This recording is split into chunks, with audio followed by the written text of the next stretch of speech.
heavy oak doors of the Superior Court swung open, and the silence that followed was deafening. Everyone expected a broken woman. They expected tears begging and a desperate plea for alimony. After all, Edward Mills had stripped his wife of everything: her home, her dignity, and her name. But when Camille walked in, she didn't look like a victim. She wore a smile that was colder than steel. She wasn't there to save her marriage. She was there to burn his empire to the ground. And the folder in her hand. It held a secret that would cost him far more than money. Edward Mills adjusted the silk tie around his neck, checking his reflection in the pristine glass of the courtroom hallway. He looked exactly like what he was: a man who owned the world. At 45, he was the CEO of Vanguard Global, a logistics empire worth billions. He was fit charming, and currently dating a 23-year-old model named Tiffany, who was waiting for him in the Bentley downstairs. Beside him stood his legal team, a phalanx of sharks, led by Arthur Penrose, the most expensive divorce attorney in the state. They were laughing softly, sharing jokes about the quick kill they were about to execute. "She'll take the settlement, Edward," Arthur said, smoothing his grey suit. $2 million the lake house, and she keeps the Audi. It's generous. If she fights, we crush her. Edward smirked. Camille doesn't have the stomach for a fight. She's been a housewife for 20 years. Her biggest decision yesterday was probably what color roses to plant. She'll sign. She knows I'm doing her a favor. It was a delusion born of arrogance. Edward truly believed he was the benevolent king, dismissing a servant who had outlived her usefulness. He had upgraded. That was the word he used with his friends at the country club. Camille was 44. She had wrinkles. She had put on a little weight after their second child, who they had lost in a miscarriage years ago, and she never really lost it. She was comfortable. Tiffany was exciting. The bailiff opened the door. "All rise for the Honorable Judge Montgomery." Edward strode in radiating confidence. He sat at the defendant's table, drumming his fingers on the mahogany. He didn't even look toward the plaintiff's table. Why would he? He knew what he would see. Camille hunched over, wearing one of those sensible beige cardigans, clutching a tissue. But the silence in the room stretched too long.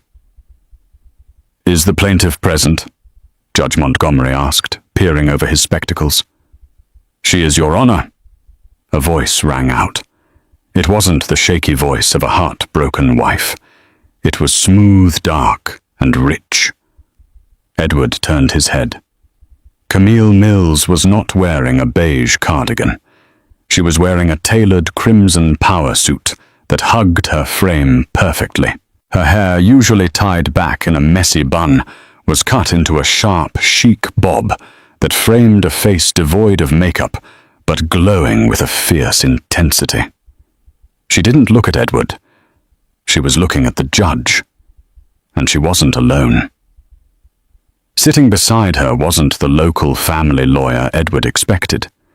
It was a man Edward recognized from the financial news, Benedict Cole. The corporate Grim Reaper.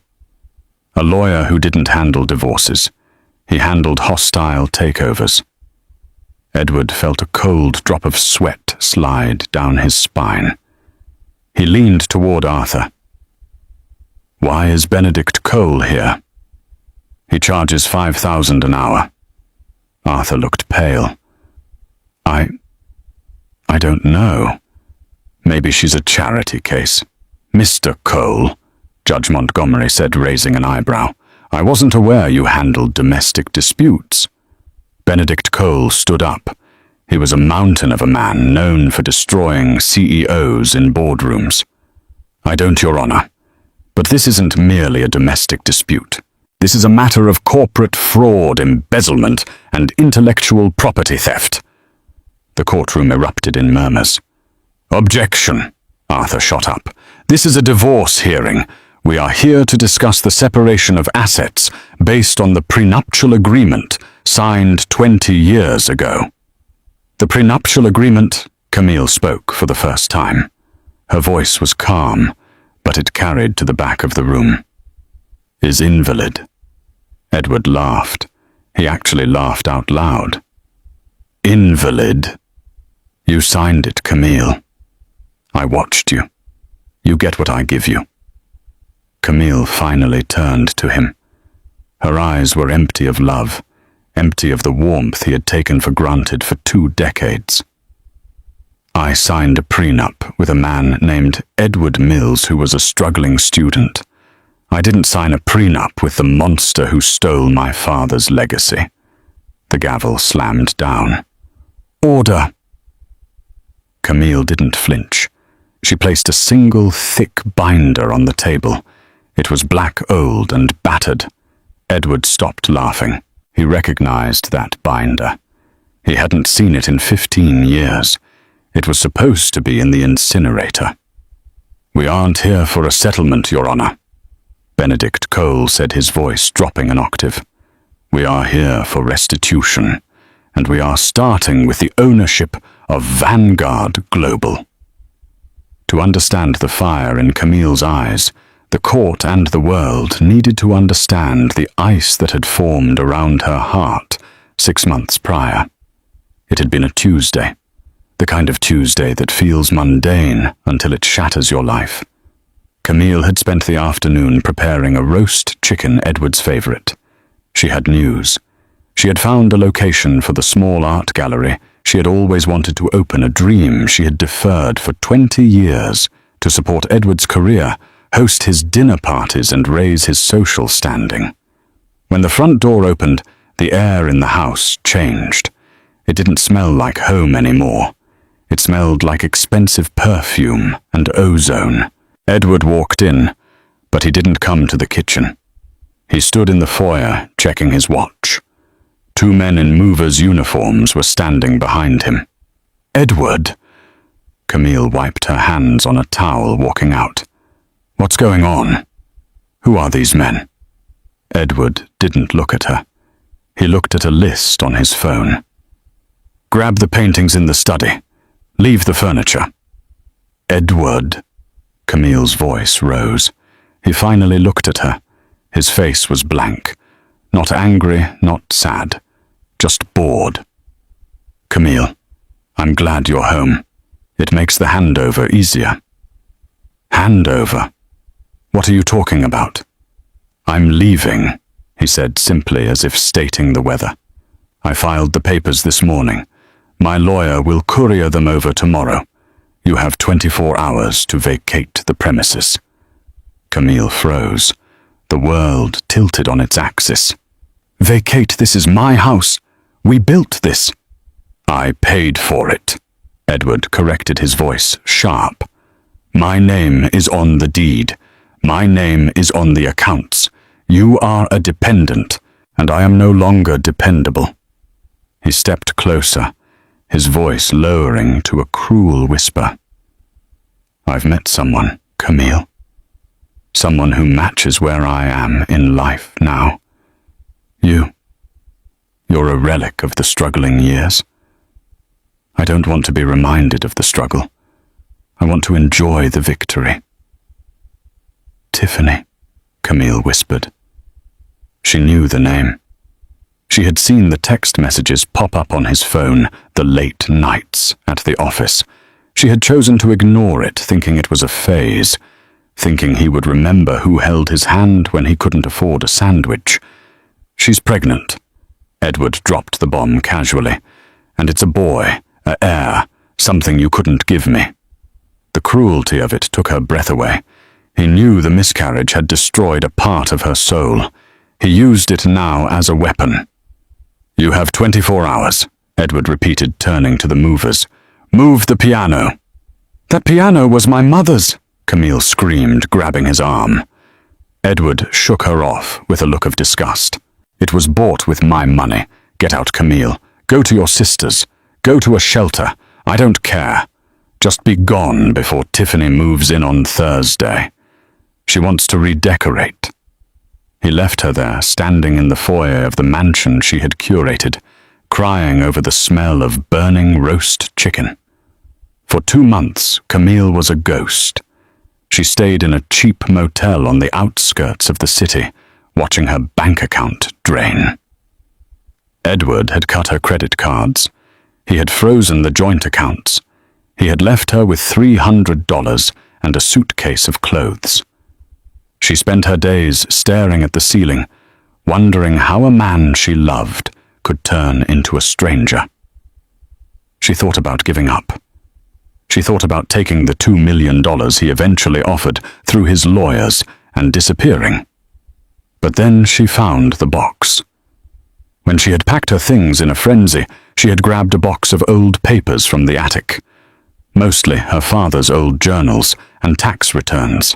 She hadn't looked at them in years. Her father, a brilliant but chaotic inventor named Silas, had died broke. Or so everyone thought. Sitting on the stained carpet of the motel room, eating instant noodles, Camille opened the box. At the bottom, taped underneath a stack of old drawings, was a black binder. She opened it. Project Vanguard, Operational Blueprint, and Patent Assignment. The date was 22 years ago. Camille's hands trembled. She remembered this. She remembered Edward young and desperate, begging her father for help. Edward had the drive, but he didn't have the idea. Her father had the idea. A logistical algorithm that could predict shipping routes faster than any computer. Her father had given it to Edward, but he hadn't just given it. Camille turned the page. There, in faded blue ink, was a contract. A partnership agreement. In exchange for the proprietary algorithm known as Vanguard, Edward Mills agrees that 50% of all future entities derived from this technology shall remain the property of the creator's heir, Camille Mills. It was signed by Edward. It was notarized. Edward had told her the algorithm never worked. He told her he built the company from scratch after her father died. He had lied. He had stolen her father's life work, built an empire on it, and then kicked her out of the house that technically she half owned. Camille closed the binder. The tears stopped. The sadness evaporated, replaced by a cold, hard rage. She didn't need a divorce lawyer. She needed a shark. She reached for the motel phone and dialed the number of the only man Edward Mills feared, Benedict Cole. She wasn't just an abandoned wife anymore. She was the majority shareholder, and she was calling a board meeting. The courtroom, previously a theater of polite legal maneuverings, had transformed into a war zone. The silence that followed Benedict Cole's declaration was so absolute that the hum of the air conditioning sounded like a jet engine. Edward Mills stared at the black binder on the plaintiff's table. His tan seemed to drain away, leaving his skin a sickly grey. He knew that binder. He had burned the original copies, deleted the files, and scrubbed the hard drives. But he had forgotten the one thing about Camille's father, Robert. The man was paranoid. He never made just one copy of anything. "This is preposterous." Arthur Penrose sputtered his composure, cracking. He stood up, knocking his expensive fountain pen to the floor. "Your Honor, this is an ambush. Ms. Mills is presenting unverified decades-old documents in a divorce hearing. This is a delay tactic to squeeze a larger settlement out of my client." "It is not a delay tactic." Benedict Cole's voice rumbled like thunder. He didn't shout. He didn't have to. "And it is not unverified. If you turn to page 14, Mr. Penrose, you will see the notary stamp. It belongs to a Mrs. Higgins. We took the liberty of locating her. She is 82 years old, currently residing in Florida, and she remembers notarizing this specific document because Mr. Mills was remarkably rude to her that day. Edward slammed his hand on the table. That old hag. She's senile. This is a forgery. Camille typed this up in her motel room. Mr. Mills? Judge Montgomery warned, his eyes narrowing. You will control yourself.